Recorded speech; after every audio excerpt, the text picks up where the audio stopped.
I went over to Old Jack's sawmill today. And this is just all of his ends and his caps, all the stuff that he's sawing out there. And I got to put it in that bed over there, right there. This stuff ain't light, folks. It ain't even close to being light.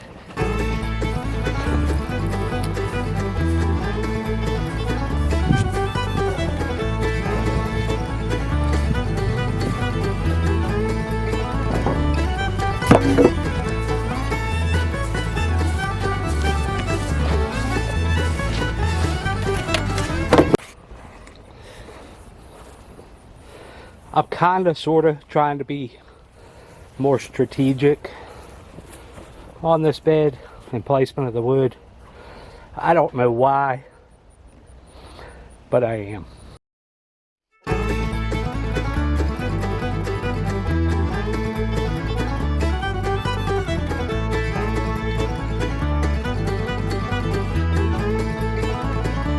I'm gonna call that good enough. Now I just got to get soil and fill her up. See, I got all my plastic up. I need to get the other plastic on the ground for my rows. I had these two logs right here, these two pieces left over. And man, they're just too pretty to bury. So I'm gonna talk to my neighbor Martin. We might figure out how to make a bench or something out of that. You know, something to sit on. They're just pretty as they could be. I am transplanting these King Arthur peppers. Man, they got big. They look good, right? They're ready to go in some bigger pots. So I'm putting them in the 2.5, 3-inch pots. Potting up these northern pickling cucumber plants. Now we have, I said previously, we're starting to do these markets, pop-up markets, neighborhood markets, and I planted these specifically for that market. This is a standard pickling cucumber. Man, it's your everyday variety of pickling cucumber that you pick up at the big box stores. It's a great plant. I love it. Man, I've made a bunch of pickles out of this particular pickling cucumber. I love them. It's just a fantastic pickling cucumber.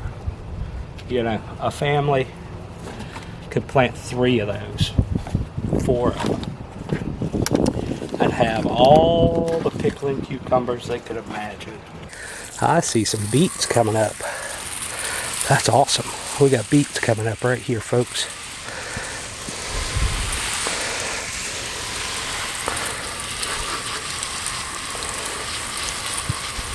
That thing is missing a ring, and I think I've got one. Let's turn that off. I'll find that. Y'all go ahead and go to Lowe's or Home Depot or whatever. They get you about a 20 pack or a 30 pack of these right here. That's the O-ring that goes in all of your hose implements, right? See that thing's leaking right there like that. Odds are, when you were changing it over from one hose to the other, you lost that ring. See, it's not in there. It's gone. It just happens. Stuff happens, right? Just have it on hand and put a new one on.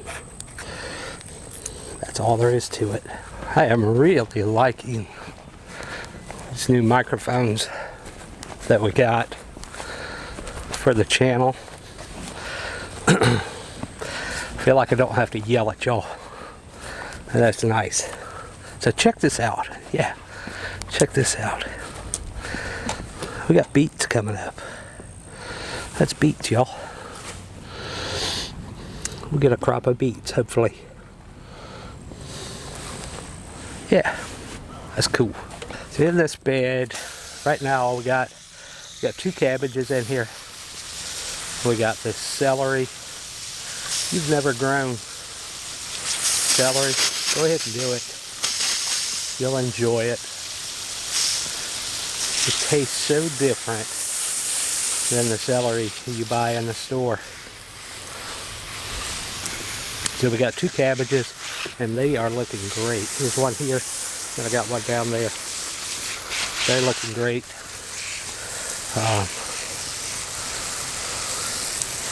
So I don't think we're gonna have anything spectacular.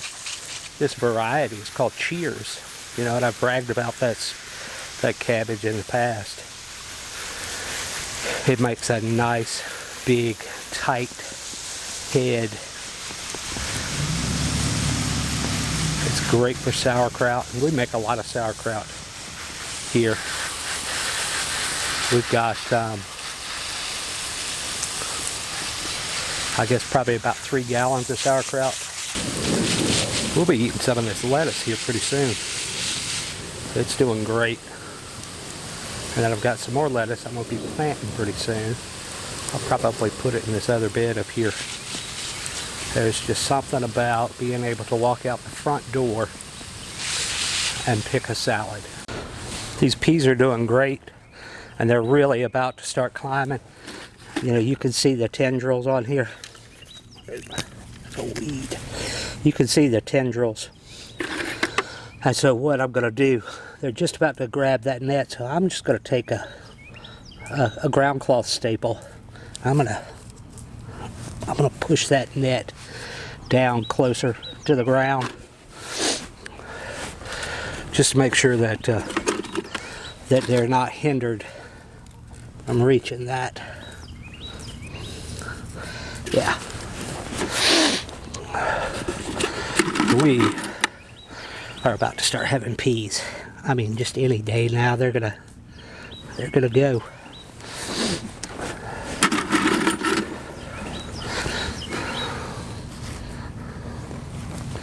I'm not a real big fan of overhead watering peas, and really just anything anymore.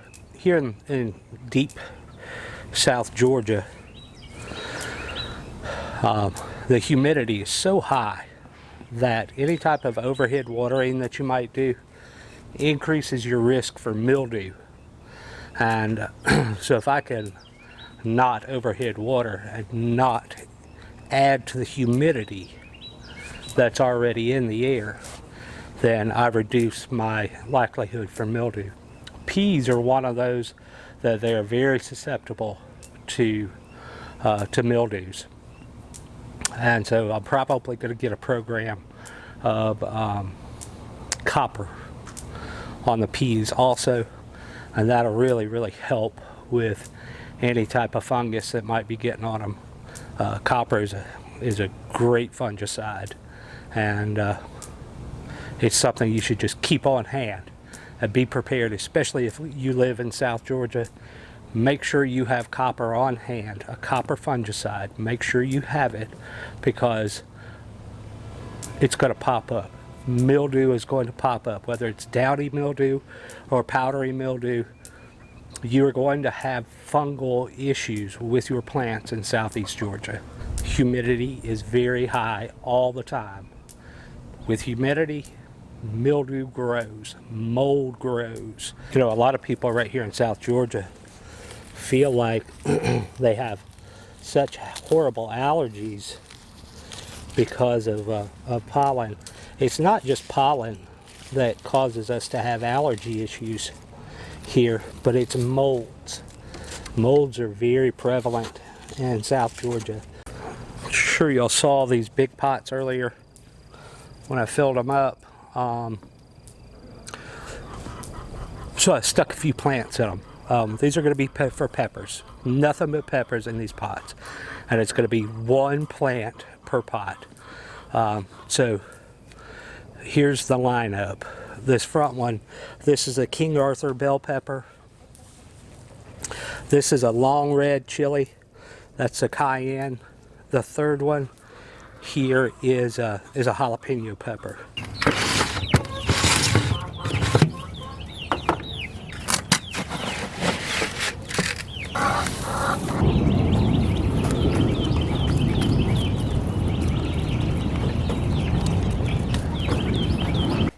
Well, happy Thursday. I am making mini calendula bars, lotion bars. We have contracted with a local business and they have asked us to make gift baskets, and we're making sample sizes. So I have calendula, fresh calendula. Well, it's dried, but it was fresh. And I have had this oil making process. Oops. This is the oil that came out of, I use olive oil, but you can use grapeseed oil or coconut oil, whichever you prefer. But I basically fill up a jar of oil to cover up the calendula flower petals, dried preferably, and let it sit for 2 weeks. The reason that it's suggested to use dry is because if they are still fresh and just off the flower stem, they could have water in them and it could make the oil rancid. So dried calendula flowers. So I have my 200 grams of calendula infused olive oil. I have my 60 grams of cocoa butter. I have virgin coconut oil. And this is my favorite part of the whole thing, is my beeswax. We are using some of the dried calendula leaves. What I typically like to do is put all my oils in my measuring cup. I have my water boiling in my double boiler. So I'm going to go ahead and start that. And here we go. I will get that all together and get that boiling and melting, and I'll be back. Put all the oils together with the beeswax. Get this out of here to melt all together. That's the coconut oil.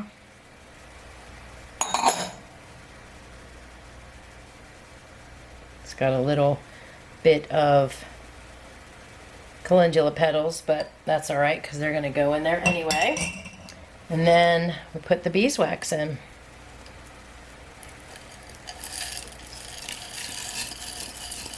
I don't know if you've ever seen or used a lotion bar, but it is similar to lotion, obviously, except you let it sit in your hand for about 10 seconds and put it back in the canister, and the heat from your hand melts a little bit of the lotion bar into your hand. And calendula, if you don't know, calendula is really good for your skin.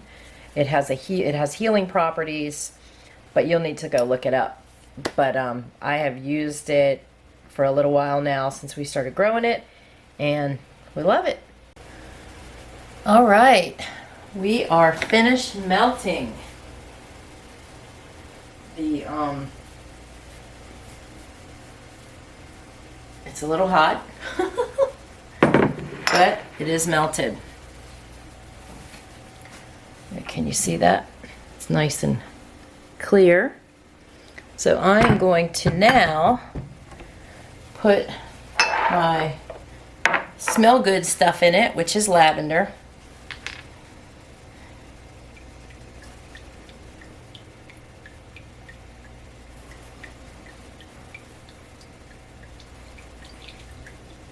Well, that's not dropping, but I'm gonna say that's because the bottle's empty. I'm just gonna do a few more drops out of this bottle just to make sure. It always smells so good. And I'm using, the toothpicks are too small, so I'm just gonna use my little wood stick here to mix it all around. Let that sit there for a while, and then I'm going to take some of my calendula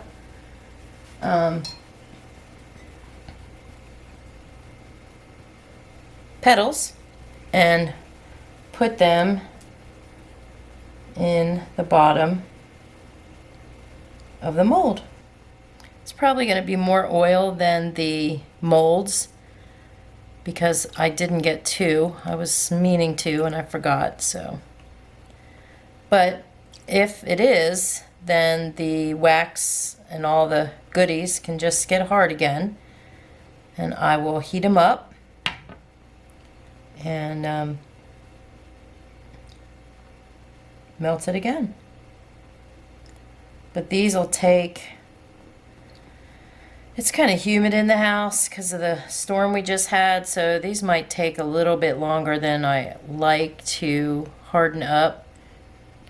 But we will make sure that they are nice and firm before we pop them out.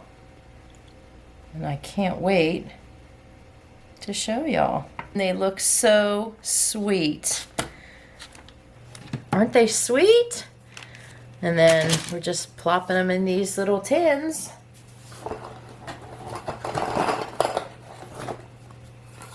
And putting a label on it. I'm really, really pleased with how they turned out.